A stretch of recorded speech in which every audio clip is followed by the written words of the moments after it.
Jazakallah khairan. Firstly, apologies for turning out late. Getting kind of stuck in another couple of areas. I think what we've heard today from Dr. Faisal, Muzammil, and everybody else here really, paints the picture of the Kashmir. We have come to an impasse. We've lost the so-called autonomy that we had in Kashmir. And objectively or perspective narrative-wise, what it seems on the international level is that we've changed our narrative, our goalposts. From the freedom of Kashmir, now we're focusing more on Article 370, which wasn't even an issue as an Indian-occupied Kashmir who's born in Indian-occupied Kashmir, right? It's never been an issue for us. The Article 370 or 35A isn't something that we were ever fighting for. It's not the human rights violations that we don't want human rights. We know the violations that we're facing is because of our political and rightful demand, which is freedom from the Indian occupation. I completely agree the international narrative has to be, hey, we want a freedom from through the right of self-determination.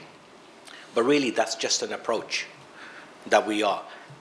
I think in the time we are, where things are moving so fast, the human rights violation, every country has a demand for it. Every country needs an attention for human rights violation, whether we look at Ukraine, whether we look at Gaza, we can't really just compete on human rights issues on the international level. We have to bring our real cause, which is freedom from the illegal occupation. And we need to be frank about that. That is our demand. That is our objective.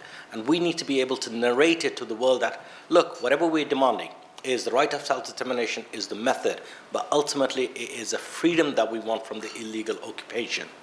And I see a big role of the think tanks now, especially after 70 years. To be honest, when we look at the last 70 years of the timeline, we have pretty much tried everything in the box. We've had dialogues with India. We have over 150 bilateral agreements with India, between India and Pakistan, between India and Kashmir. None of them have been successful. Yeah, we've never had a three-party or a tri-party dialogue with India because India is not willing to come to the table through these diplomatic and political means alone. And when we look at the timelines, the only time India was willing to negotiate is during the 90s. Freedom is never given. Freedom has to be acquired. And diplomacy and politics are not alone enough to get to the point where we want.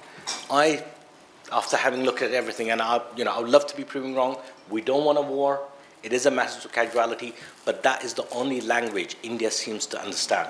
And at this point, what we have done, not just as the Kashmiris, but as a whole Pakistan, Azad Kashmir and Kashmiris, we kind of presenting ourselves as a weaker nations because we have not responded rightly to the threats that they've done, to the initiatives, to the things that they've done.